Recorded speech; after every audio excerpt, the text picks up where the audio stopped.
And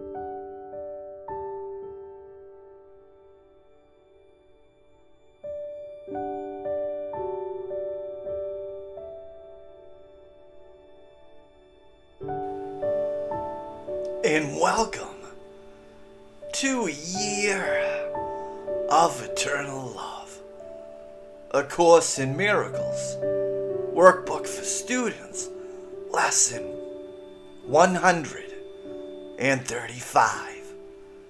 If I defend myself, I am attacked. Who would defend himself unless he thought he were attacked? That the attack were real, and that his own defense could save himself. And herein lies the folly of defense. It gives illusions full reality, and then attempts to handle them as real. It adds illusions to illusions, thus making correction doubly difficult. And it is this you do when you attempt to plan the future, activate the past, or organize the present as you wish. You operate from the belief you must protect yourself from what is happening because it must contain what threatens you. A sense of threat is an acknowledgement of an inherent weakness, a belief that there is danger which has power to call on you to make appropriate defense. The world is based on this insane belief, and all its structures, all its thoughts and doubts, its penalties and heavy armaments, its legal definitions and its codes, its ethics and its leaders and its gods, all serve but to preserve its sense of threat. For no one walks the world in armature, but must have terror striking at its heart. Defense is frightening. It stems from fear, increasing fear as each defense is made.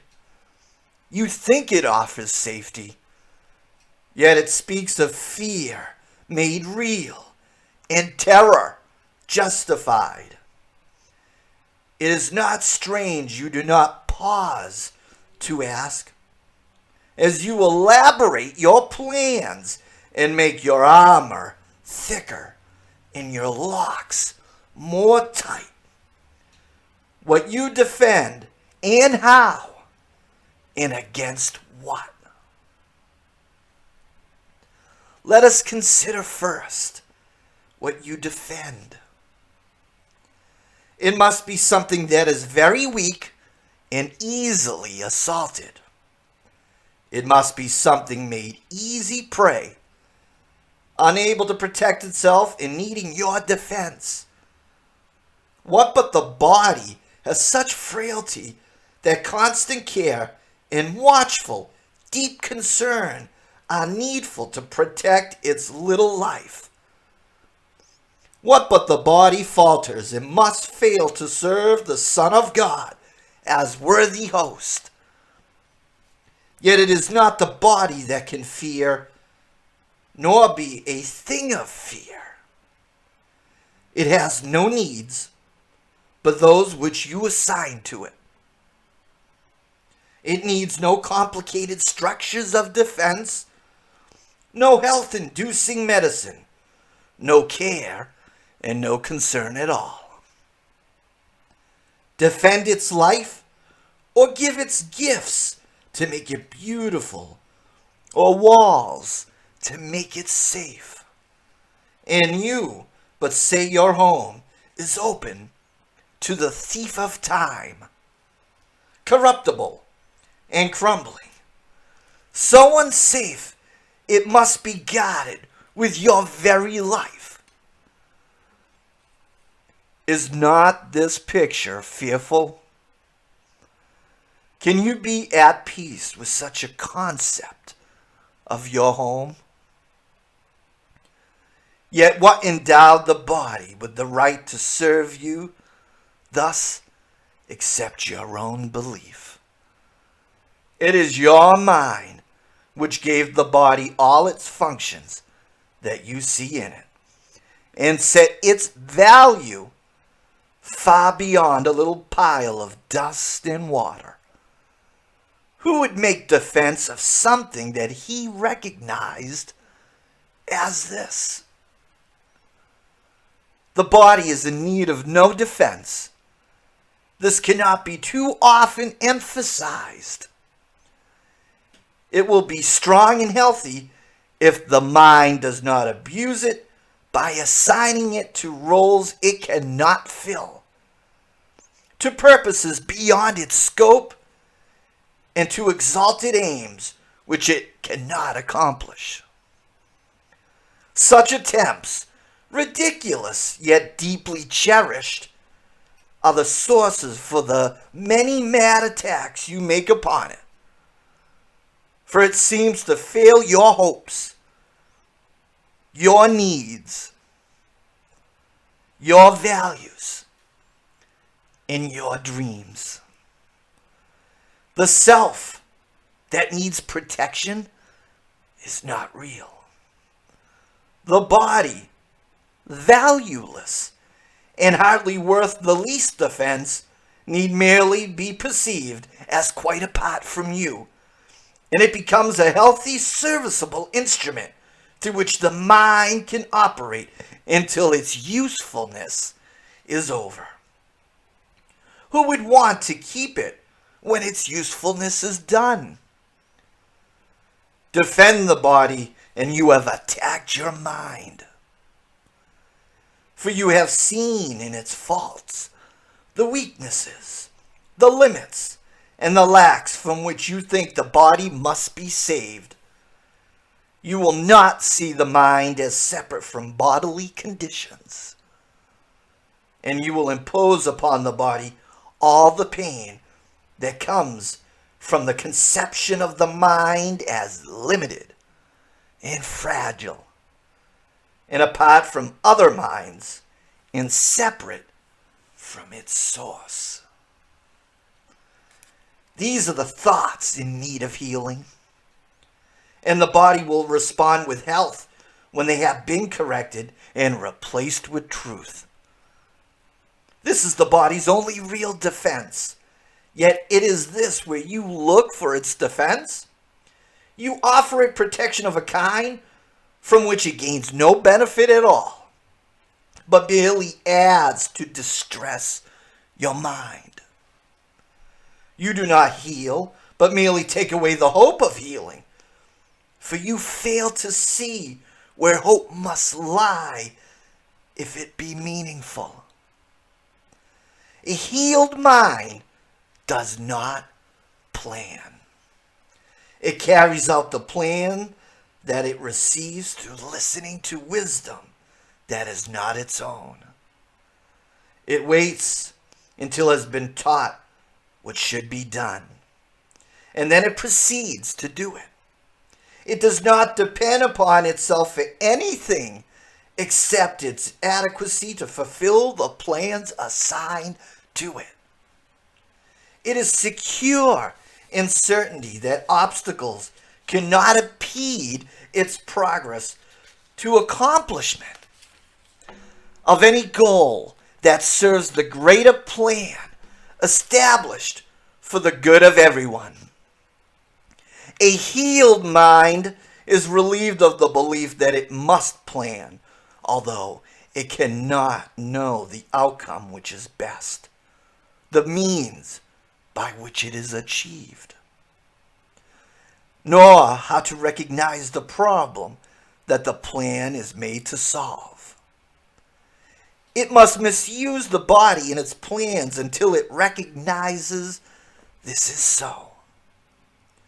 But when it is accepted that this is as true, then is it healed and lets the body go. Enslavement of the body to the plans the unhealed mind sets up to save itself must make the body sick. It is not free to be the means of helping in a plan which far exceeds its own protection and which needs its service for a little while. In this capacity is health assured. For everything the mind employs for this will function flawlessly, and with the strength that this has been given it and cannot fail. It is, perhaps, not easy to perceive that self-initiated plans are but defenses, with the purpose all of them were made to realize. They are the means by which frightened mind would undertake its own protection at the cost of truth. This is not difficult to realize in some forms which these self-deceptions take, where the denial of reality is very obvious. Yet planning is not often recognized as a defense. The mind engaged in planning for itself is occupied in setting up control of future happenings. It does not think that it will be provided for unless it makes its own provisions. Time becomes a future emphasis to be controlled by learning and experience obtained from past events and previous beliefs. It overlooks the present, for it rests on the idea the past has taught enough to let the mind direct its future course. The mind that plans is thus refusing to allow for change. What it has learned before becomes the basis for its future goals. Its past experience directs its choice of what will happen. And it does not see that here and now is everything it needs to guarantee a future quite unlike the past, without a continuity of any old ideas and sick beliefs. Anticipation plays no part at all, for present confidence directs the way. Defenses are the plans you undertake to make against the truth. Their aim is to select what you approve and disregard what you consider incompatible with your beliefs of your reality. Yet what remains is meaningless indeed, for it is your reality that is the threat, which your defenses would attack, obscure, and take apart and crucify.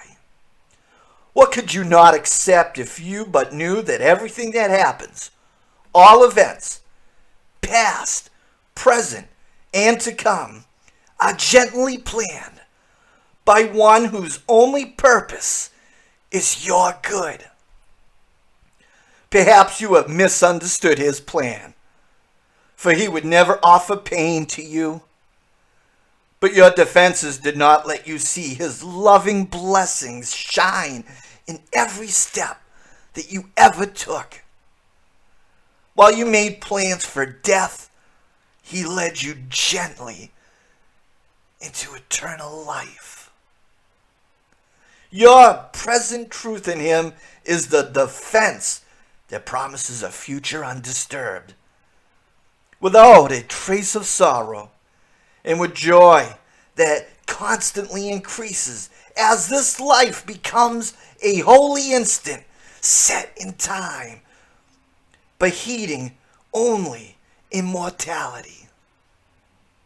Let no defenses but your present trust direct the future, and this life becomes a meaningful encounter with the truth that only your defenses would conceal.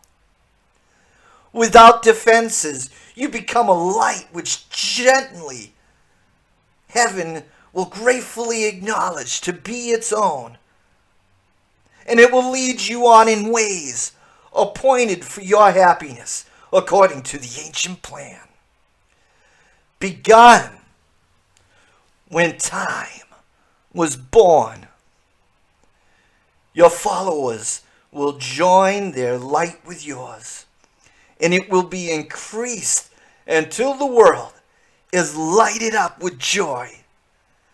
And gladly will our brothers lay aside their cumbersome defenses, which availed them nothing and could only terrify. We will anticipate that time today with present confidence, for this is part of what was planned for us. We will be sure that everything we need is given for our accomplishment of this today. We make no plans for how it will be done, but realize that our defenselessness is all that is required for the truth to dawn upon our minds with certainty. For 15 minutes twice today, we rest from senseless planning and from every thought that blocks the truth from entering our minds. Today, we will receive instead of plan, that we may give instead to organize. And we are given truly, as we say, if I defend myself, I am attacked. But in defenselessness, I will be strong, and I will learn what my defenses hide. Nothing but that. If there are plans to make, you will be told of them. They may not be the plans you thought were needed, nor indeed the answers to the problems which you thought confronted you. But they are the answers to another kind of question which remains unanswered, yet in need of answering until the answer comes to you at last. All your defenses have been aimed at not receiving what you will receive today. And in the light and joy of simple trust, you will but wonder why you ever thought that you must be defended from release. Heaven asks nothing. It is hell that makes extravagant demands for sacrifice. You give up nothing in these times today when, undefended, you present yourself to your Creator as you really are. He has remembered you. Today we will remember Him. For this is Easter time in your salvation. And you rise again from what was seeming death and hopelessness. Now is the light of the hope reborn in you. For now you come without defense to learn the part for you within the plan of God. What little plans or magical beliefs can still have value when you have received your function from the voice for God Himself. Try not to shape this day as you believe would benefit you most. For you cannot conceive of all the happiness that comes to you without your planning. Learn today, and all the world will take this giant stride and celebrate your Easter time with you. Throughout the day, as foolish little things appear to raise your defensiveness in you and tempt you to engage in weaving plans, remind yourself that this is a special day for learning, and acknowledge it with this. This is my Easter time. and I would keep it holy. I will not defend myself, because the Son of God needs no defense against the truth of his reality. I want to thank you for joining with me today. This is a year of eternal love. I love you. And I hope you'll join me for tomorrow's lesson. And until then, God bless.